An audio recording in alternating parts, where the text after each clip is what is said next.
It's great to see so many people here this evening. This is a continuation of the Proud Alliance sponsored seminars on topics that we think would be of interest to activist-oriented people that see the need for some kinds of change in various aspects of society, and that some of that's coming inexorably, and trying to be as prepared as we can for those changes. As always, we invite people to make suggestions about topics they'd like to have covered. And we also are very interested if some of you have topics about which you've done some study and would be willing to do a presentation, to let us know. And we'd love to get you signed up for future events. As of right now, we have a January schedule for it. Actually, will be the second Thursday in January, and it's entitled Inequality and Depressions, the Proudest View of Economic Instability. And that will be presented by Professor Mark Friedman. And so I encourage all of you to check into that. The registration should be open in the next day or so for signing up for that event. This evening's presentation is How I Learned to Stop Worrying and Love the Climate Crisis. Subtitle is Community-Driven Recovery and Transition, or CDRT, and it's being presented by Dr. Alberta Pedroja. She has spent 30 years in systems design and performance improvement at the highest levels of the corporate world. She's a change management professional, schooled in organizational development, and at this point really devotes her time to working with nonprofits, trying to help them implement their vision and missions. Her doctorate is in applied statistics, and it prepared her to produce groundbreaking work in nonlinear systems and models, more commonly referred to as tipping points. She also is a committed practitioner of yoga, meditation, and has, as well as being a proud student for over 50 years, which if you see her, that means she must have started at 5 years old or something.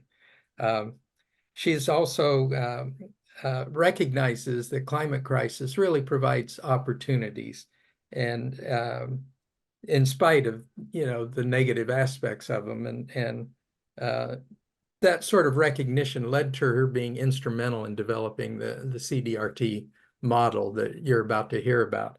She will basically walk us through from systems change, basically on a theoretical level, to community engagement within the people's respective communities, to really help people and communities prepare, for some of the changes that, the great transition I think many of us anticipate really needs to happen within society. I believe that Dr. Pedroja has some other people that will be contributing to her presentation, and I will let her introduce them. And otherwise, Dr. Pedroja, the floor is yours. Thank you for that introduction, John. Well, with the great unraveling and polycrisis, we know that there are likely to be more frequent and more severe disasters. And we know how the dominant system responds. They come in with their checkbooks and they buy up the land for their own purposes.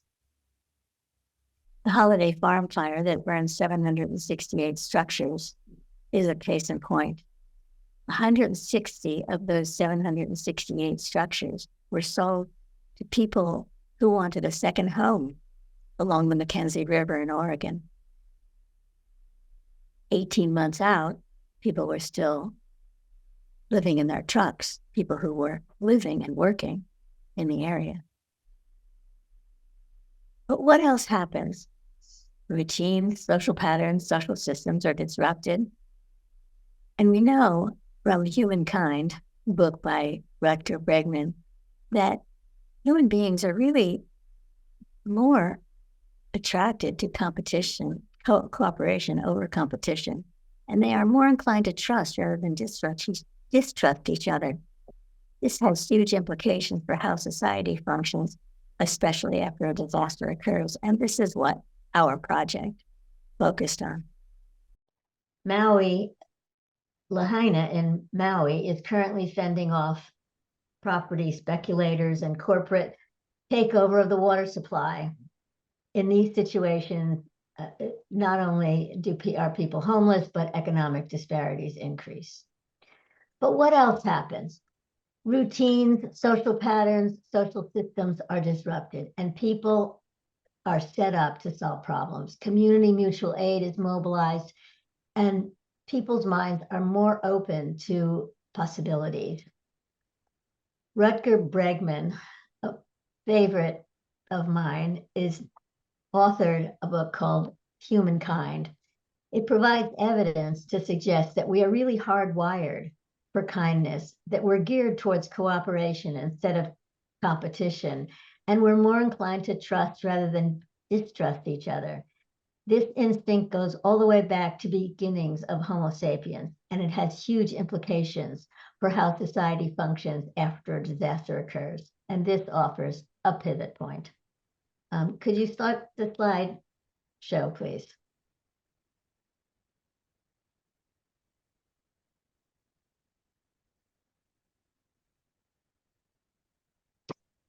The New Era Convergence was a coalition of progressive organizations, including the Prout Institute, that came together in 2021. They developed a template for community-driven recovery and transitions. Each one of those words has meaning, and I'm going to actually walk you through each part of that during the slideshow. Essentially, a community prepares for a disaster by using tabletop planning scenarios. We imagine new ways to organize society while figuring out how to meet basic needs: food, housing, sanitation, and trauma, governance, and economic infrastructure. Starting with basic shared values, teams walk through what is needed, short and long term, what assets are available, and how different sectors collaborate and complement each other. They interview subject matter experts and involve community to draft plans of action. We're not going back to normal. We are transitioning to a new era. Next slide. It's apparent that there are more and increasingly severe climate-related events that disrupt the status quo, impacting people directly in the immediate locale, producing climate refugees that migrate to the surrounding region. Much has been written indicating that disasters force people to reconsider the status quo, and a transition to a better way of life within a community is actually possible at that time. The carpet bombing of London during World War II was a case in point. It did not dampen their spirits. The community came together, and anyone that has experienced a disaster can corroborate this. There is importance in working with like-minded people and local elected leaders and government officials in a collaborative manner to build resilience and recognize the resources available to help the region or the community respond to the existential challenges.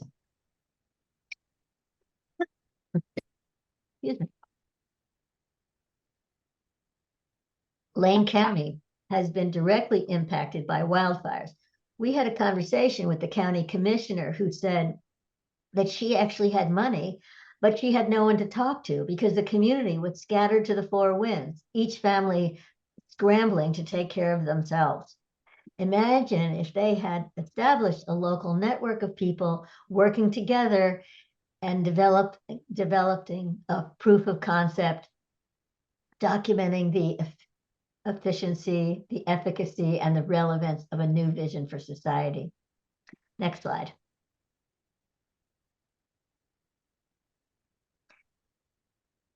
In my professional capacity, I had responsibility for emergency management drills in hospitals.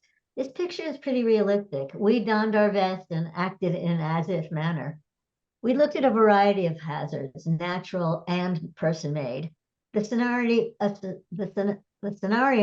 that a hospital might have would be a wildfire that caused the hospital down the road to evacuate, and you had 100 patients. How would you deal with that?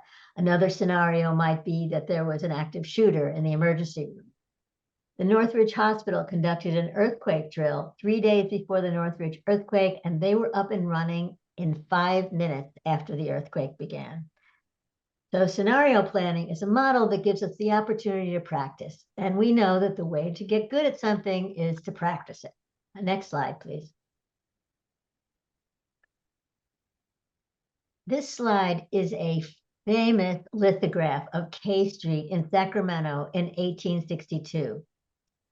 This is a flood that was caused by a 200-year flood. So if you do the math, 1862, you can predict that within the next 40 years, it's likely that we will have a 200-year flood.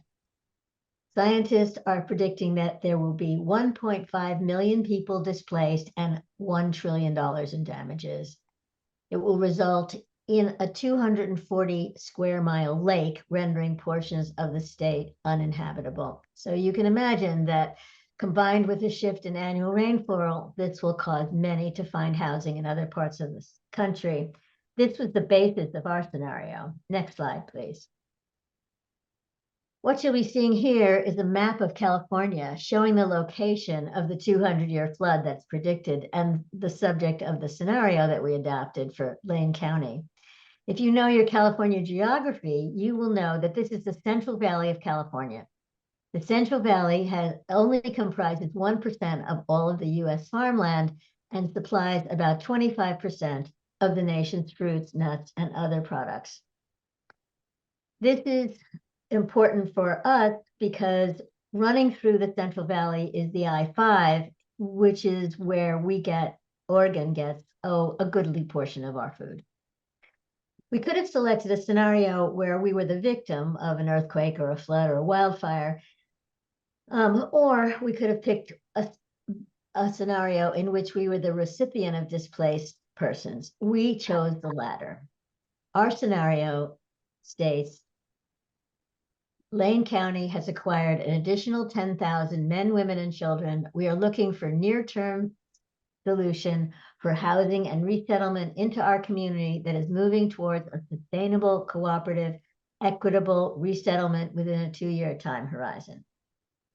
This is especially relevant today. According to Gaia Vince, who wrote Nomad Century, and I quote, over the next 50 years, hotter temperatures combined with intense humidity are set to make large swaths of the globe lethal for 3.5 billion of us. That's billion with a B.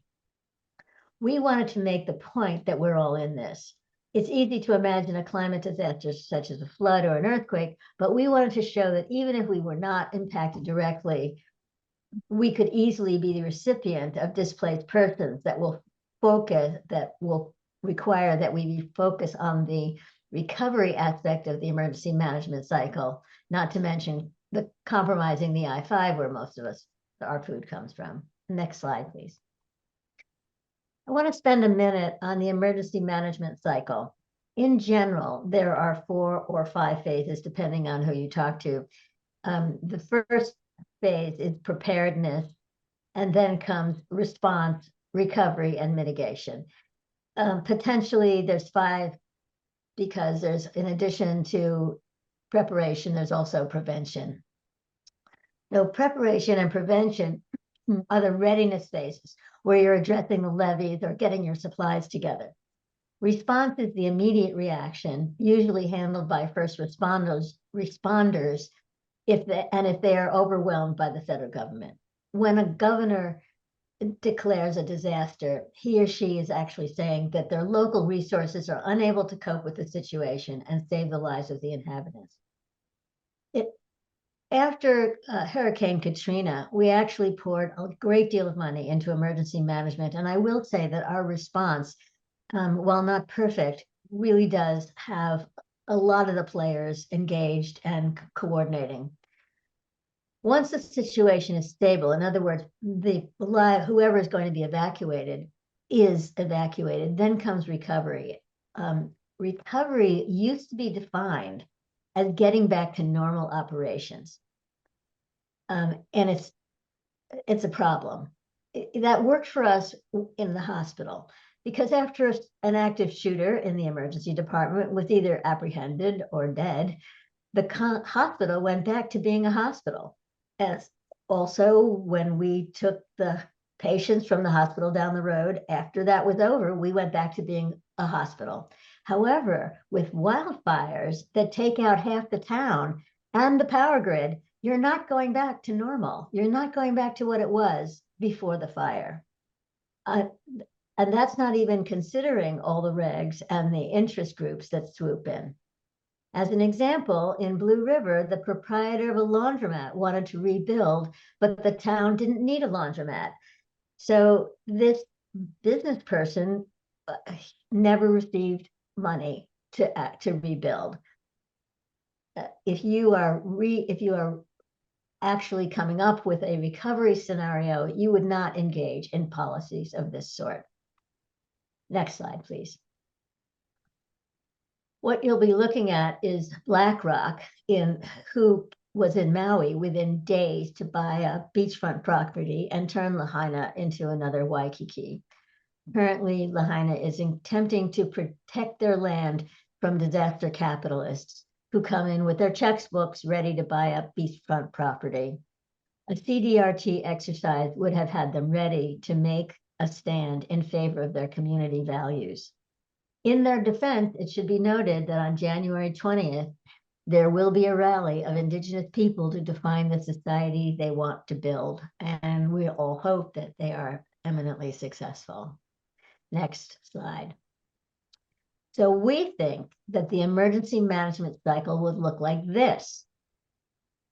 It will evolve. The preparation, response, recovery, and mitigation will end up with new systems. As 15 years ago, I attended in-service training in which we were told that it's the recovery element that has not been adequately addressed. So it's been a while, and we know that the industry is now in flux. We can guess that opportunity abounds, because not only are people ready to consider new ideas when there is a disaster, but there's a felt need for change in the industry. And it's good news is it's not a partisan issue. This is where Rutger Bregman's Humankind comes into focus. Disaster victims know that we need a new normal and communities are ready for change. This is where our true self comes forward, where neo-humanism is now the norm. So within this context, we could showcase new ideas, proudest ideas to our allies, and provide an outlet for those looking to skip the hand-wringing and the doomsday scenarios. We believe the climate crisis is the catalyst for bringing about the solutions for a new era, for a proudest era into the mainstream, a reverse shock doctrine, if you will. My own experience is in healthcare, where we had to adjust to the introduction of managed care. We knew that our survival as an organization was at stake. Now it's our survival of the species and the planet. New solutions will be entertained. Next slide. This is the structure that we developed. We had a coordinating committee that oversaw the project, provided support to the sector teams, helped recruit experts and community members, designed materials, and had general accountability for the success of the program. The coordinating committee was also responsible for developing all the needed education materials and guidance about the exercise. So when we actually happened onto a stumbling block, it would be the coordinating committee that took that on. We used the permaculture rosette that you see pictured on the right to name the sectors. Land and nature was our food sector. Built environment was our housing sector. We didn't have one for tools and technology, and we didn't have one for culture and education, which we came to regret toward the end. Health and well-being, we did have a well-being section, finance and economics. We had community governance. We also had that. While other key sectors were recognized, like energy, communications, education, the exercise only included the ones where sector anchors and subject matter experts could be recruited. Now, this may sound like we were cheating, but actually, we actually just made assumptions that, well, the energy sector could handle the situation and moved on from there. You can do that when you're imagining things. Sectors,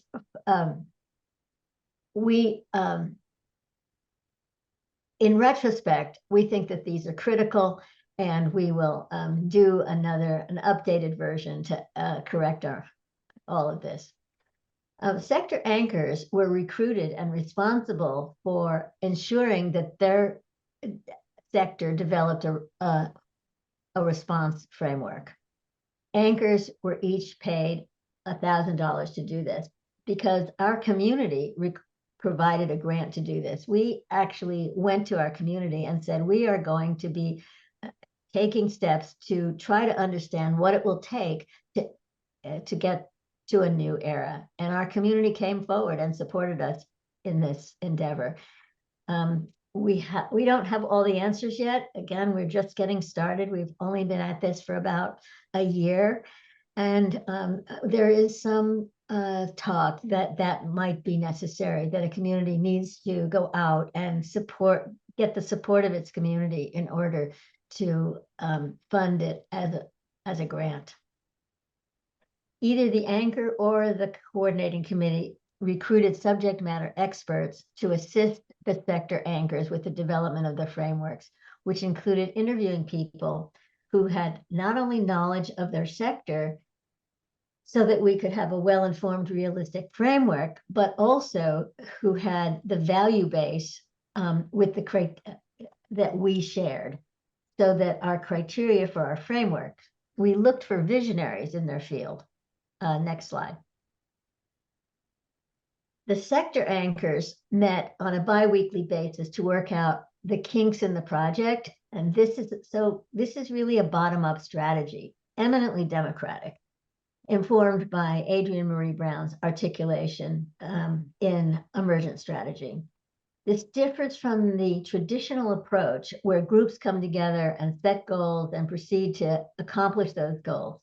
We had a very loosely defined goal. There will be a presentation of your framework in June of 2023 that exemplifies the values set forth and answers the common questions.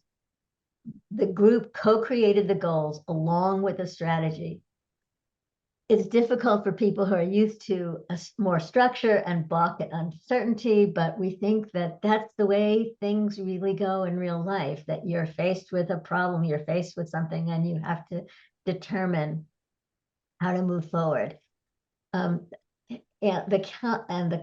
So without goals as the unifying force, it's the values and the common questions that are not the goals that are the unifying force.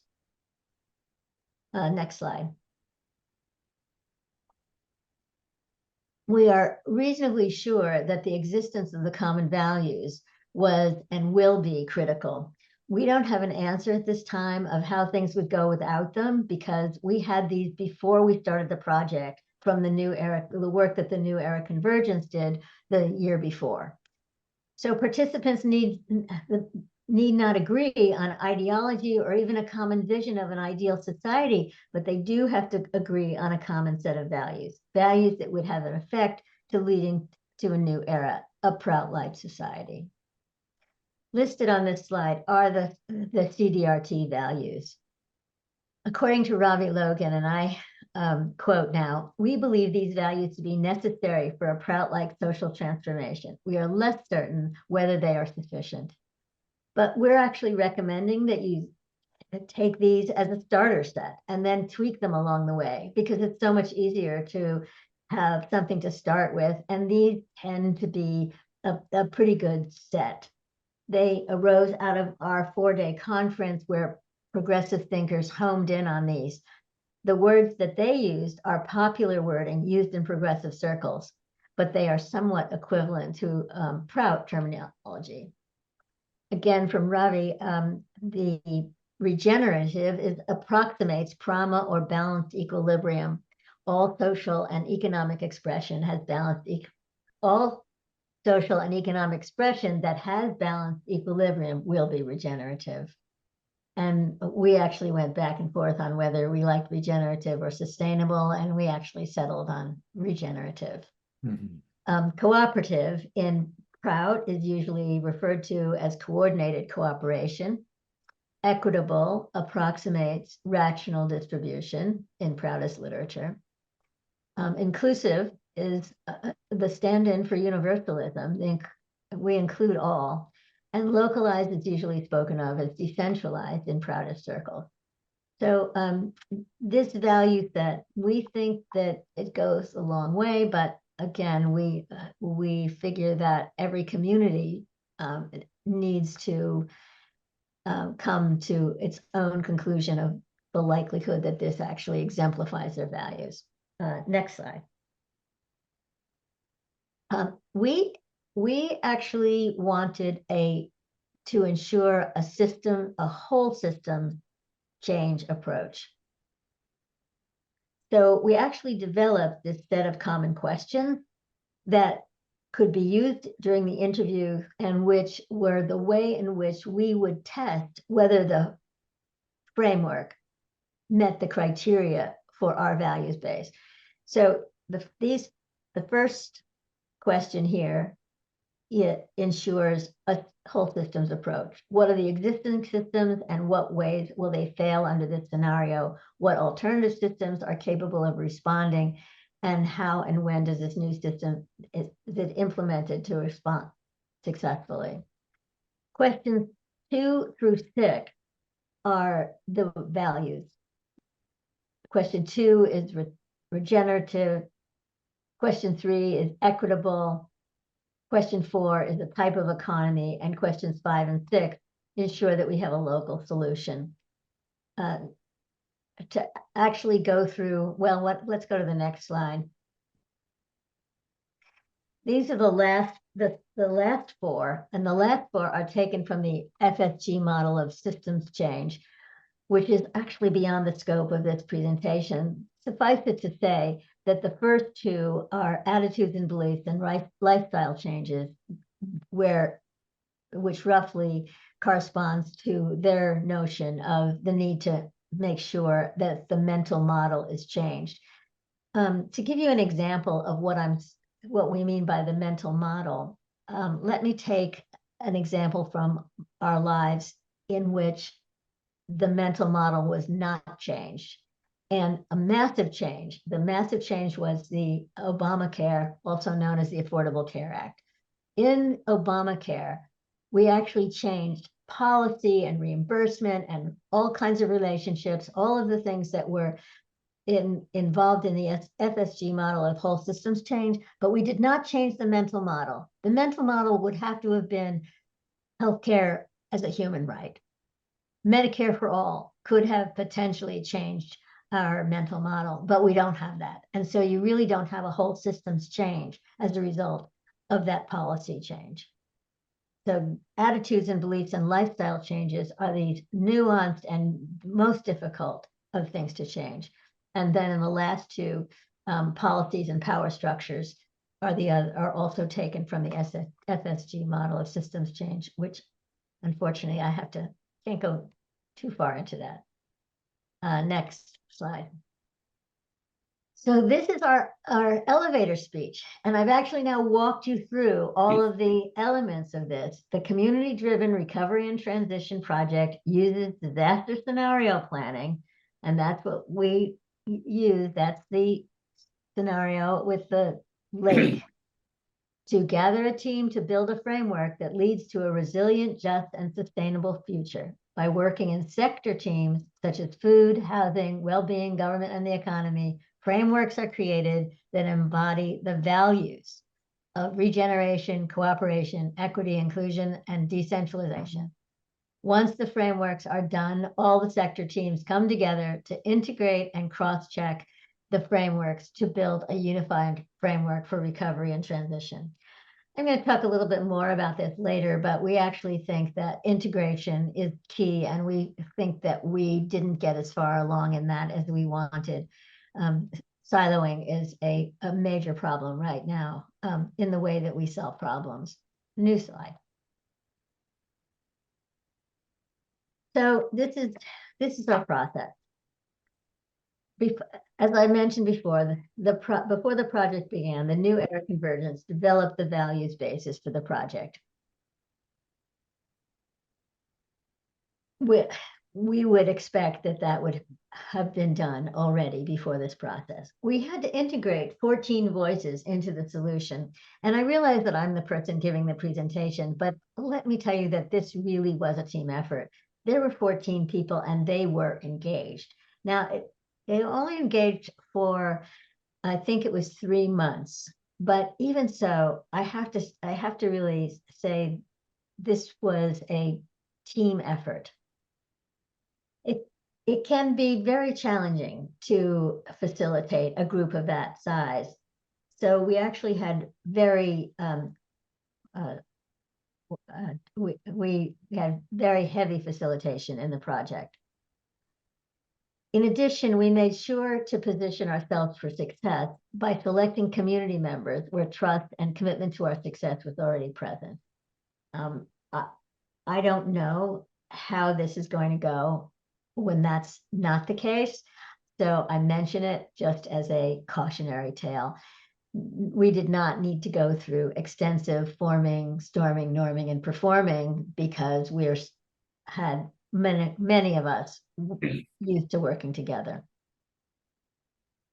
So with that said, the first step was to identify a scenario. We searched the internet, and as you saw, we selected one that was realistic for place.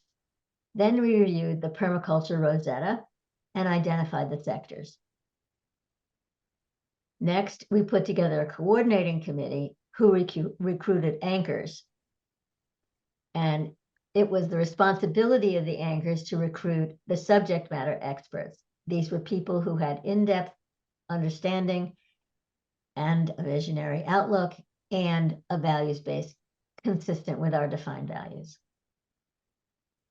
The sector teams and the coordinating committee developed a set of common questions that reflected our systems change criteria to be sure that our framework exemplified the values we professed.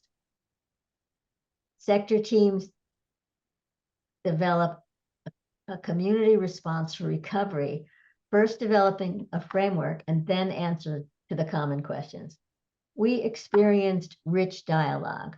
As sector frameworks were developed, sector representatives would periodically meet with facilitated discussions with the coordinating committee to discuss plans and changes that needed to be made in light of other plans and assess the benefits and synergies possible. On June 10th, 2023, sector anchors presented their frameworks to the other sectors and made requests. The requests might look something like this. The well-being sector would ask the housing sector to be sure that there were places to convene. They don't build things, the housing sector does. So they asked, make sure that whatever you build, you include places to convene. They also asked, well-being also asked that people not have so many hours to work because this inhibits personal growth. The food and housing sectors said to well-being, no way, you just lost everything. You'll be working 12, 14-hour days. So well-being said, oh, okay, but only for those that can, and we will offer nutritious food, massage, and acupuncture after work and be sure that all their bodies stay strong. So this kind of integrated plan and this kind of discussion occurred on June 10th. And then the plan was that on June 28th, each sector offered a revised plan that incorporated the updates and was reviewed until the final integrated plan and presented to a pretty diverse population. We did not invite the community until June 11th because there was no way, this is the coordinating committee now, there was no way we knew whether there was actually going to be a framework that got produced, but they were excellent. And I asked Ravi to give a brief summary of the framework that he created for the food sector. So I'm gonna we'll stop the share and let Ravi talk for a little bit. Here we go, huh? You can see that? Yes. Yes. All right, so Alberta's asked me to go over a bit of the food sector plan, or framework as we called it. A little bit of redundancy from what she gave, just it'll be helpful in setting up the slides that follow.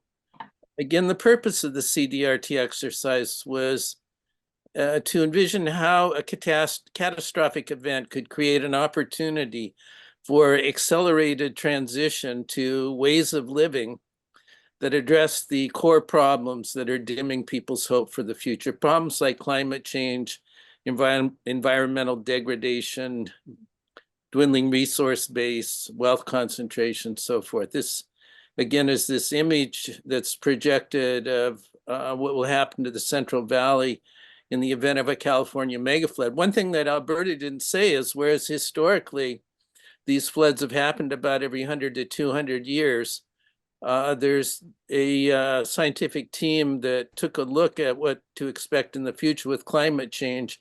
And the current projection is that they will happen every 35 to 50 years. And the degree of flooding will also likely intensify. She mentioned that it will create a lake 300 miles long, 20 miles wide, $1 trillion property damage, 25% of all buildings in California will suffer major flood damage, at least 1.5 million evacuees. Huge portion of the nation's food crop will be taken out. Power, water, and sewage systems will be down, completely down. And then what become the assumptions for our county, for which we were creating this scenario plan? First of all, it will mean a loss of a great deal of our food supply that comes from California, which means greatly diminished food for the local people as a starting point. And then you have 15,000 evacuees that arrive over a roughly 1 month period on top of that.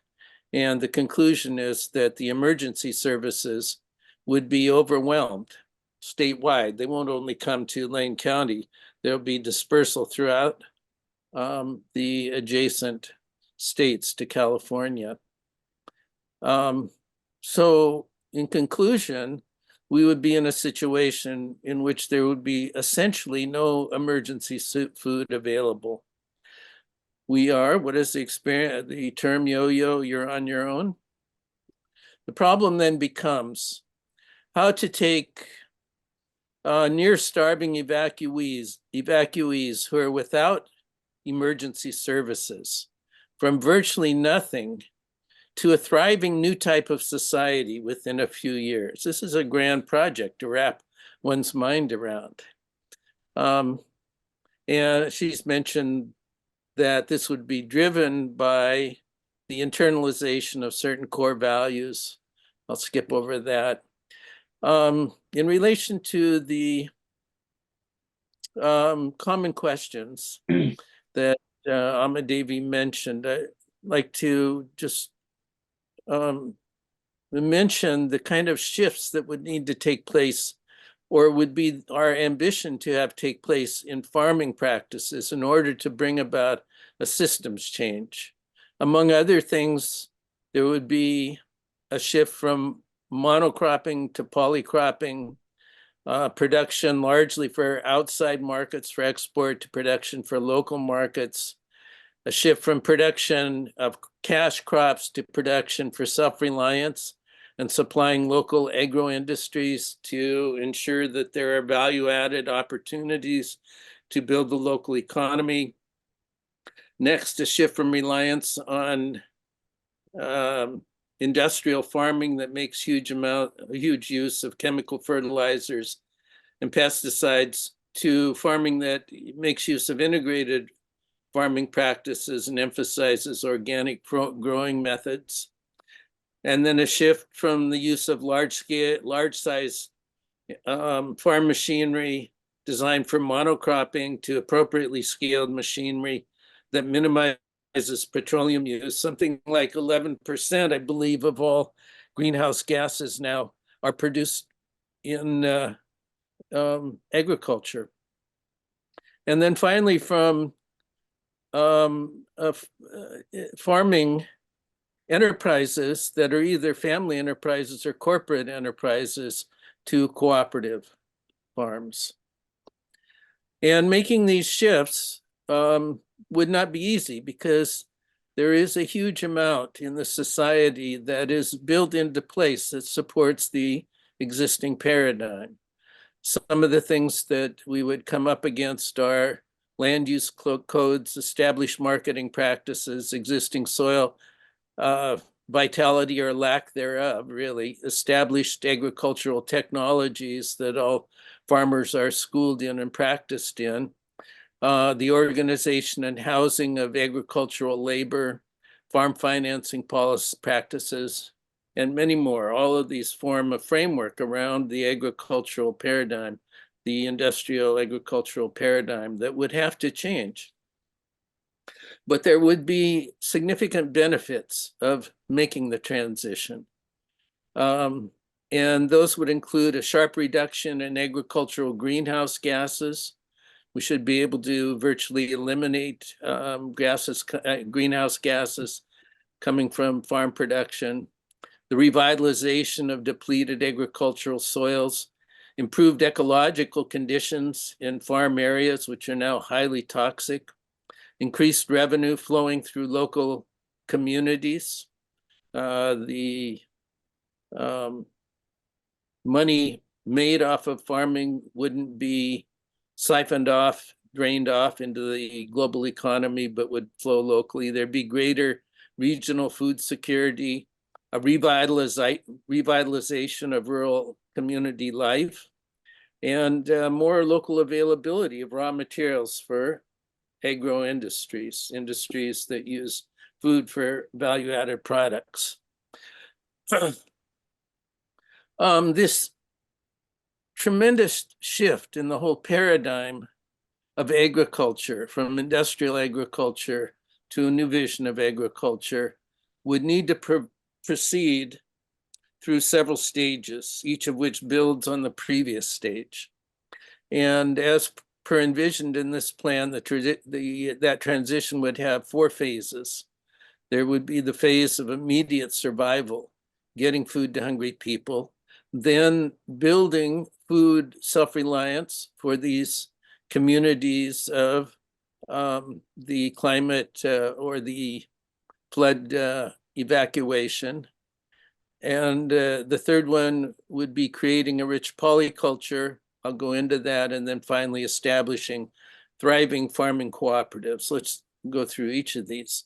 Some of the strategies that can be used to achieve at least minimal food self-reliance as quickly as possible. People are going to need food immediately. There are many wild foods that could be harvested at the time of year we projected. In addition, we are only an hour or two from the sea, the possibility of harvesting sea vegetables, gathering sea mollusks, can acquire donated seeds to grow sprouts. That only takes 3 days or so to have a crop of sprouts. Microgreens maybe take a week. Fermenting of wildcrafted foods and microgreens to extend the availability of those foods. We could engage in labor exchanges with local farms for some of their stored foods. There are fields of overwintered crops that could be gleaned, particularly brassicas. We could cultivate insect foods. They can produce quite readily for those who might be into that kind of thing. Also, there are wild sources of protein that could be gotten, egg production, if there were donated chickens and ducks. And then, of course, there are possibility of getting food donations. Some of the benefits of going through this first phase of all hands on deck exploring different ways of sourcing food in the emergency phase, it would begin to shift people's values and practices with respect to food. They would experience the possibilities of local self-reliance. They'd learn to collaborate and share for their collective survival. Building that kind of cooperative spirit is essential for all phases that would follow. They'd learn about new approaches to growing food, become more conscious of their nutritional needs, and experience the health benefits of eating local, organic, fresh foods. The second phase would focus upon becoming self-reliant in basic foods. The goal of this phase is to attain, as they say, food self-reliance, and it would enable the transitional communities to move from survival to having their own food production. They may not be producing their own fruits, nuts, grains, etc., which require time to establish, but there are avenues through which they could have garden crops that are producing substitute sources of nutrition. Some examples: production of legumes would provide good sources of protein. Root vegetables, tubers, squashes are good sources of carbohydrates. Greens, brassicas, fruiting vegetables are good sources of minerals, vitamins, and enzymes. And certain seeds like sunflower and pumpkin seeds would be good sources of oils. So all of the essential food nutritional needs of the community could readily be brought online within the course of a single growing season, which is what the second phase is about. And the second phase should also be concerned with the growing of storage crops, foods that would help the community get through the coming winter.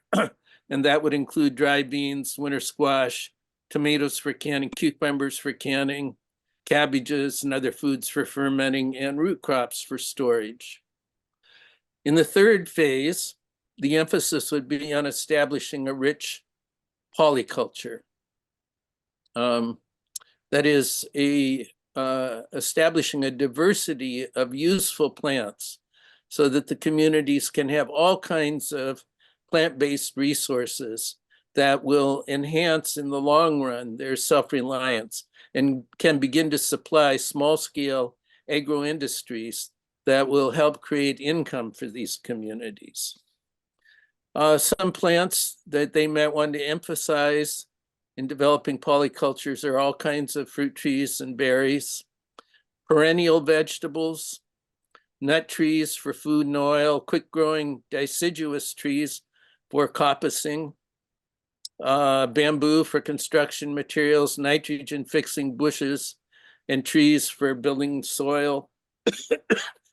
Also flowering trees and bushes that attract pollinators, medicinal plants, flowers for flower essences and scented oils, hedgerow bushes for wind blocks and fencing, fiber plants, trees that are good for pole materials, and bushes and trees that provide nice habitat and food for wildlife.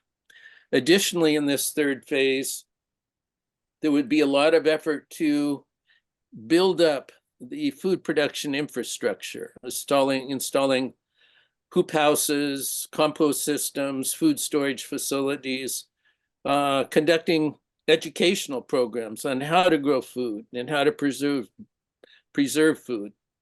Also developing organic methods of suppressing garden pests, watering systems, and so forth. This takes us to phase 4. Phase 4 is a culminating phase in which you try and bring the communities to a place in which they're establishing thriving farming cooperatives and a sound and abundant agricultural economy that is sustainable and life-enhancing. This economic potential of the development of this phase can come from two sources. One is the agricultural. Ravi, I'm gonna have to ask if you can summarize at this point so that we can, because we have one other speaker. Okay, all right. Fortunately, I was on the last phase here. I Oh, think it good. was 3 or 4 more slides. These are some of the products that you can easily engage in agro industry with. Going to how to move toward farm cooperatives. This is important because it brings up how these transitional communities can help the whole society transition. And at the essence of this is getting increased amount of farmland to bring within these farming cooperatives, and then to popularize farming cooperatives within the surrounding farming community, so that the whole of your farm economy within the region becomes based on these sustainable farming cooperatives. And through that, you bring about an enhancement in the local economy, the local environment, and increase cultural richness. The end goal being a total revolution in agricultural production in rural societies. Thank you. I'm actually we actually have had the good fortune to have at least one, possibly, and another one on deck, and possibly even a third group that's going to replicate this this project. The one in Asheville is really about half or 2/3 through. Prakash, if you could start from the slide that is a picture of the Prout Research Institute, and Okay. I'll send this. I'll send it off to Dada to talk about that. So we are the Prout Research Institute, of course.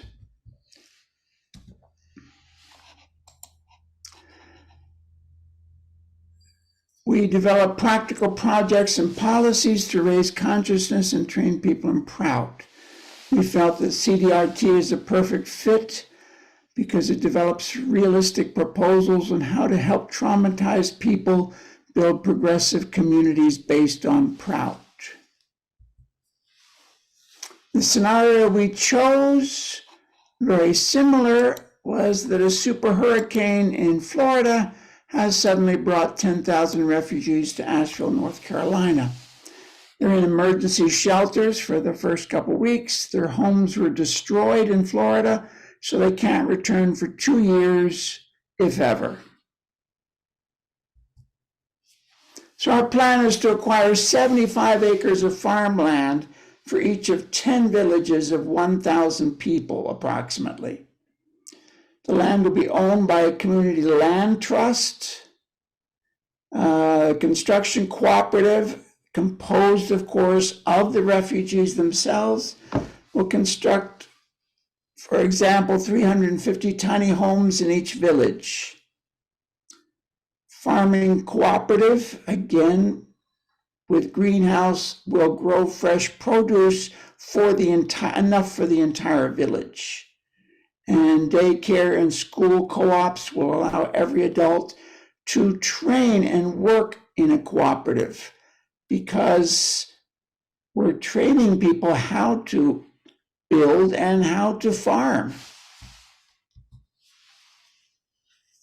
Our dream teams are food is Dinakar, shelter Jivan Dev and Dharma in Haiti, water, sanitation, energy infrastructure Jacqueline Ekman, well-being and health is Ramesh, charge of our wellness center here, livelihood James Killigan, Dharma and Mayadish working together, governance self-help groups Dharma and Polina Rabinovich-Kroati, communication and coordination by Tom Paprocki, who also worked in the previous CDRT in Copenhagen, in Eugene, and finally education by Rudrani and Nitti.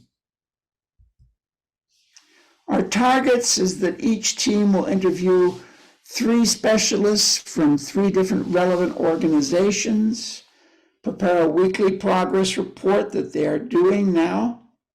The teams will present, we have a little more time, on February the 3rd, and a final report which we hope to publish in one of these journals, Labor and Society published a proud article by Mariah Branch and myself in the past, and Disaster Recovery Journal sounds like right up our alley. So we hope to publish our final report by the end of February. Thank you.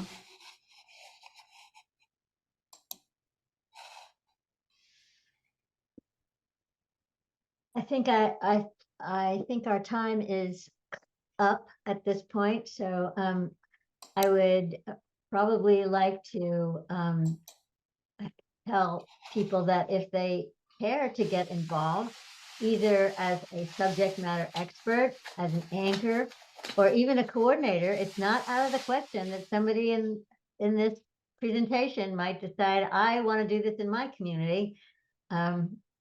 You'll want to be getting in touch with John Linkhart, and you can get in touch with him through the Prout website.